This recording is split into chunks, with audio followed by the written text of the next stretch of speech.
Hi, Wendi Jensen here. I wanted to share with you a couple things about learning whether or not you are in a religion or an institution or an organization that isn't healthy. So, one of the things I discovered when I was transitioning out of my religion was that I would have never considered my religion as the core problem to my lack of self worth. I was being taught things like I was a daughter of God, Jesus loved me, I was of infinite worth. So, how could that same religion be the cause of all the shame and self contempt that I was struggling to shake off for the past 10 years that I had already been doing a lot of inner work? It seemed like those were all appendages to something a little bit bigger. And I would have never guessed that it had to do with the organization I was being a part of. So, under all those messages that might seem hopeful and encouraging and affirming, there is an underbelly message that entangles us to emotional and psychological unrest. The English writer and philosopher Aldous Huxley said, "The victim of mind manipulation does not know he is a victim. To him, the walls of his prison are invisible, and he believes himself to be free. That he is not free is apparent only to other people. His servitude is strictly objective." So, unhealthy religions don't need to warn you to stay away from things on the internet that challenge their beliefs. They don't need to, or they'll trust that you are an adult and that you can use your critical thinking skills to sift through all of that yourself, and that if this organization has the truth, then all of the lies are going to fall away and you'll be able to see it. And they trust you to be grown up enough and educated enough to weed through that yourself, and they'll trust you to figure it out. If it's the truth, it'll show up, and there's nothing that they need to hide or warn you about. So I think unhealthy religions are at the mercy of the internet age right now, when they cannot hide the pace in which we can educate ourselves about undue influence and about unhealthy organizations. And we can now find historic facts and information that cannot be hidden or shoved under the rug anymore. And we can get this information at our fingertips. And how religions are responding right now to their populations getting educated and requiring the religion to make changes either to policy or to cultural things that have been so traditional that are really seem unethical, it's kind of interesting to watch. So I'm going to do something a little different here. And rather than tell you the difference between unhealthy and healthy religions or organizations, I'm going to help you see if you have been under the influence of this mind control technology, or undue influence, as they call it, for yourself. And only you will be able to know. But if I explain it to you and you recognize that, yeah, you are doing some of these things, then you can know for yourself. You see, you might not be aware of the impact that this type of abuse has had on you. If you're transitioning out of a fundamental religious type indoctrination and you're fed up and you know it's just not working for you anymore, you might be wondering why it's taking so long for you to recover. Why can't you just snap out of it? It's very tangled. You've been experiencing emotional abuse or emotional manipulation, emotional sabotage for a very long time, and you don't even know it. You might think that I'm being a little bit dramatic, and that's okay. You don't feel abused. The one who's being abused usually defends herself for a long time before she admits it. And so if you don't feel abused, I'm not trying to tell you that you are being abused and you need to feel abused. You might think that I'm exaggerating, but let me explain for a minute.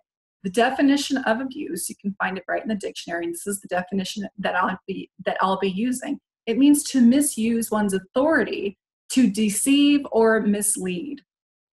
So in this case, by intentionally positioning themselves as your authority, and then the institution will use that perceived authority to keep you psychologically, emotionally, and spiritually captive, to harvest your resources, your attention, and your finances for their own gain. So how can you know if you've experienced this type of abuse? I mean, after all, the walls of our prison are invisible to those who believe they are free. So are you truly free? I have this on my computer here, so let me get it all set up. So here are 10 signs of people who are, people who have been abused. They'll show specific dysfunctional behaviors that are developed to cope.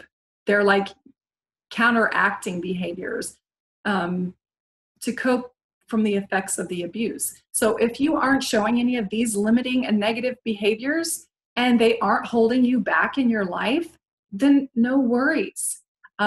If you are growing and developing and thriving in that religion and in that culture and in that institution, then disregard what I'm saying. It's not for you.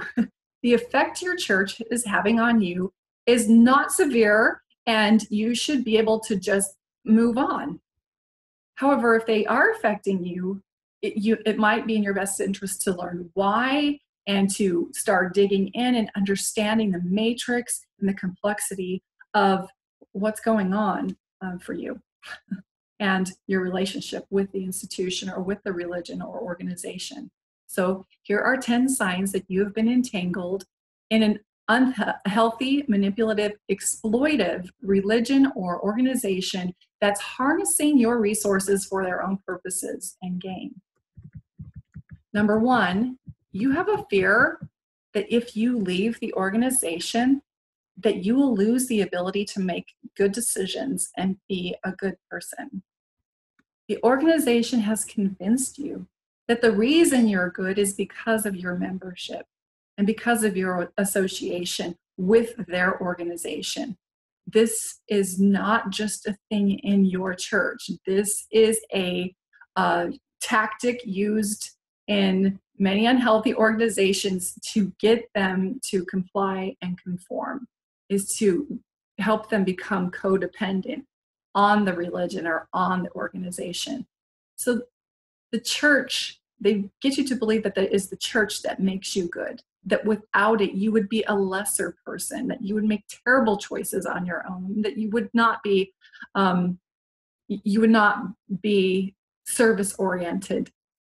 So not only is this not true, it's a manipulative control tactic used by all unhealthy organizations, and you have to look at it balanced and say, you know what? There are other people in this world who are not a member of my organization who do good and wonderful things. What motivates them? Is their good and wonderful things not as valid or legitimate as my good and wonderful things? You have to start thinking for yourself about it. Number 2, you risk losing relationships with your friends and family members solely for the reason of leaving the organization. Ironically, this applies only to those within the same belief system. So your friends outside the belief system, if you left the belief system, they're still going to be your friends. It will have absolutely no impact on them. But those within the same belief system, you risk losing those relationships. If the relationship with those closest to you is based more upon what you believe than who you are as a person, it's likely that you've been raised in a manipulative, shame and fear-based bubble. And it could be that you've been raised in that your whole life and you did not realize it. And you won't realize it until you try to leave. And the abuse might not even happen until that moment that you try to believe or try to leave. And then you'll see just how intense your participation in that paradigm was to them, and what a threat it is for you to expand your belief or to believe differently. Number 3, you fear being overcome, destroyed, or deceived by a supernatural power for not believing or not conforming to certain expectations, or just for leaving. So you might think it's weird, or that those other crazy, fanatical cult people think that everyone outside their cult is wrong, or that everybody is trying to trick them, when in actuality, they're trying to get them to make sense and get out of their cult because it's not healthy for them. But we don't find it strange that we are trained to have that same belief, maybe on a mild scale. We're trying to have that same belief that everyone outside of our belief system is deceived, or that the only reason that someone would leave is if the supernatural power that longs to destroy them would tempt them or deceive them. That's the only reason that they would leave. Or if they were offended, or that they were lazy, but it's some kind of dark, sinister reason for them to leave the organization. This is an ancient mind trick. It's a psychic implant to get people to stay and keep the tribal code. All abusers create fear in their captors and play on those fears to keep them under their control. So yes, you might have hope in a savior. Yes, you might have hope in the gospel and and yes, you might have hope in your covenants and all of these things. But what you don't understand is that it is your religion that has instilled the fear in you in the first place, so that they can manipulate you.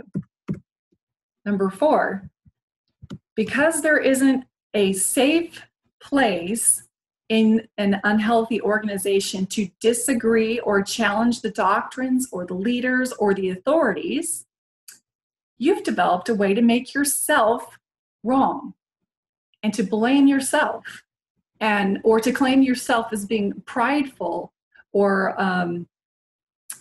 not humble enough if you aren't feeling inclined to capitulate to certain policies and doctrines. And it causes you to not value your own thoughts, and it causes you to bypass your own conscience when things don't feel right. Not only this, but you'll even find yourself defending things that might make sense to you, but you'll find yourself defending it simply because you are conditioned to protect the organization and to protect the leaders and the authorities in the organization. Number 5, you're so wrapped up in this organization that you cannot fathom your life without it. It has become so much of your identity, you would not know how to exist without it. This is exactly where they want you to have this codependent relationship. This is their main goal, to cause you to lose your own autonomy so that you will spend your focus, your resources, your time, your talents, your money and on the organization rather than on your own pursuits. Your own pursuits are not worthy. You cannot trust yourself to conduct your own life as you see fit. You need them to help instruct you. So number 6, I put my fingers up for number 5. Number 6 is you cannot recognize the emotional abuse. And the emotional abuse I'm going to talk about specifically here is gaslighting. You can't recognize when your organization is gaslighting people outside of the organization, or even when you are being gaslighted or gaslit, I guess you would say. And this is when you're being told that your questions and your doubts are not legitimate, and they're being dismissed, and they're being belittled, or they're being told that they're contemptuous. You're just being negative. You're being too critical. You're being faithless. We can only focus on faith-promoting principles. And we're told things like the answers will come in the next life. We don't need to know that in this life. When if you do study, you'll find that the answers just aren't what the church wants you to hear. So you're also told just to trust the brethren, trust those in authority, let them lead you. You are listening or reading to anti-literature when you cannot agree. All these are gaslighting techniques used to control the narrative and the environment to make you feel like your inquiries and your doubts are not valid or relevant. This is what happens in narcissistic relationships. It happens in abusive relationships. And why is it that it's valid in an abusive relationship, but you would invalidate that in your relationship with an organization? What I'm saying is, why, if you went in to heal a marriage, let's say a marriage relationship, and you found out that the spouse was treating you this way and dismissing your concerns, dismissing your emotions, and saying you're overreacting, somebody could quickly say, okay, that is an abusive relationship. But when it's happening in your relationship in the church, it's okay. Number 7, you're learning how to accept things that just don't feel right. So you're being told things like something's normal and obvious when really it just feels wrong to you. So as a member of the Church of Jesus Christ of Latter-day Saints, I want to address it properly here.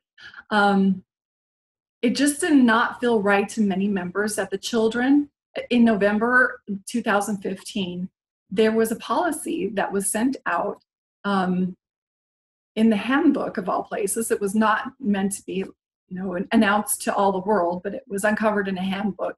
And when it was revealed in that handbook, it said that the children of LGBTQ members cannot participate in the ordinances and blessings like all the other children until they're 18 years old and they disavow their gay parent. And many people were surprised and shocked and thought that was a piece of anti-Mormon literature until they found out it was true. But once they found out it was true, they found a way to be okay with it. And they dismissed that feeling of unrest, and they tried to align with the policy, even though it doesn't feel right for them. Another example might be, it might make them uncomfortable to know that the parents of a couple that's getting married aren't able to witness their own child's wedding because they aren't a believing member of the same church.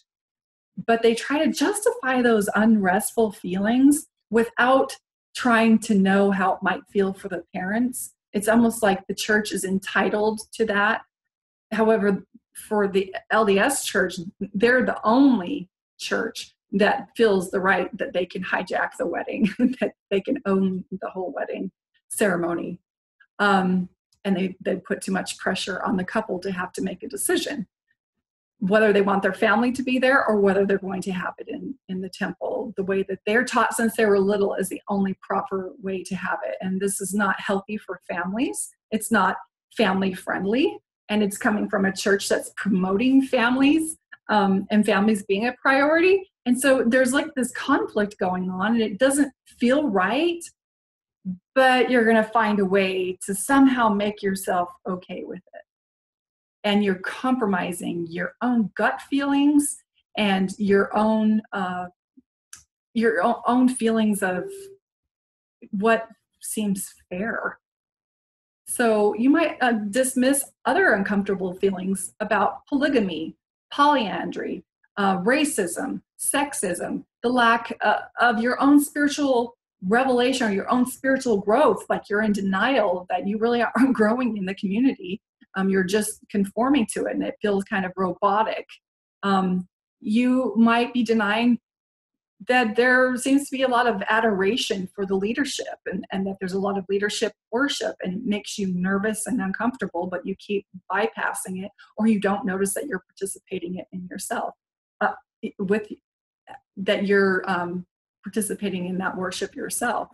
There's other valid things that people might bring up in your world that you just avoid all of the challenges that come at your church or at your belief system, because you're so enmeshed with it being your identity. You feel that it's personal, and because the impact of not believing in your religion would be too catastrophic and too devastating, you find a way to make sure that you can conform to the beliefs even when consciously they don't feel right. Number 8, you tend to overfunction in your relationship with the organization. This is either because you're hoping to impress or to please the authorities to gain their approval or their confidence in you, or you believe it really is what God expects of you, or you're trying to prove to God that you love him and that you're worthy of his attention and his favor, that the more you do within the church, the more you'll be qualified for the blessings of God and the blessings of heaven, either now or in the next life. This is just what the church is, an unhealthy church is hoping that you'll feel that. And the way that they do that is they focus on obedience. Obedience is the pathway to power, acceptance, inspiration, and protection. Every unhealthy organization will have a high impact, a high focus on obedience. Even though obedience doesn't bring power, acceptance, inspiration, or protection, you are conditioned to believe that that is what will bring those things. And it's a classic mind tool to exploit the resources and talents and attention of well-meaning people who really do desire to please God and to worship their Creator. So any time that organization needs you to increase and up your performance, they are going to press that obedience button and use the obedience card, because it's our human desire to be safe, to be empowered, and to please God. And if we believe that obedience is that obedience will get us those things, we're usually going to comply, and we'll end up over-functioning, whether or not it's in our best interest or in the interest of our family. Over-functioning also means that you are putting way more into the organization than you're ever getting back. And what you'll notice is your time, talents, efforts, resources, and money, and everything is going towards that organization. And what you are getting back really isn't from the church itself, it's from the people in your associations in the church. Something to consider.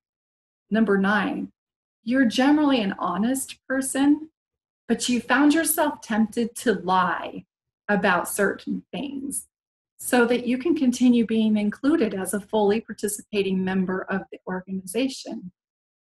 So you're justifying being out of integrity with yourself just so you can participate in the organization. You find yourself creating this dual personality. You're one person in church and you talk a certain way at church, and you're another person when you're at home or with your friends or in the secular world. That's a sign of you being enmeshed with a very unhealthy organization. What else was I going to say about that? For instance, parents want to be at their child's blessing, or they want to baptize their child, but they're not fully believing in a lot of the things in the church, but they have to answer in order to be worthy priesthood holder or to have a temple recommend. They have to answer to authorities, and they'll answer affirmative even though it truly inside they don't feel that way. And so they're being dishonest, and they're justifying their dishonesty.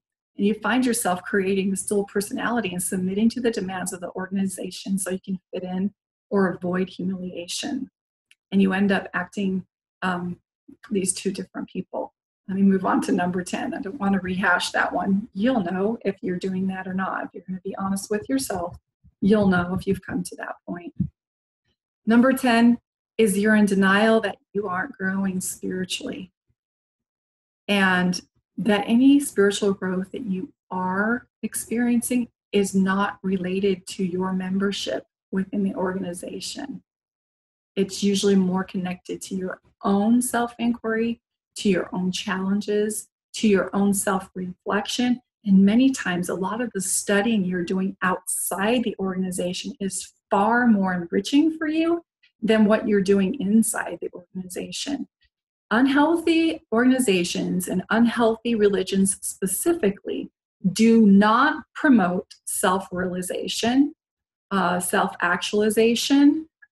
They don't encourage you to do shadow work of any type.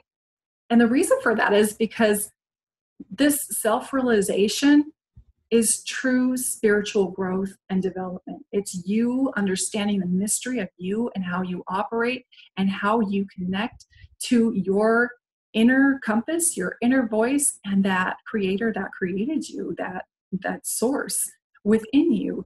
And if you were, the more you learn about that self-realization, the threat is you would expose the organization as a source that's denying your personal autonomy, that you truly have not been allowed to become the sovereign authority in your life, that your ability to trust yourself and your own intuition and your own instincts has been a little bit diverted and even hijacked and placed onto the authority of the church so that they can control you a little bit like a puppet.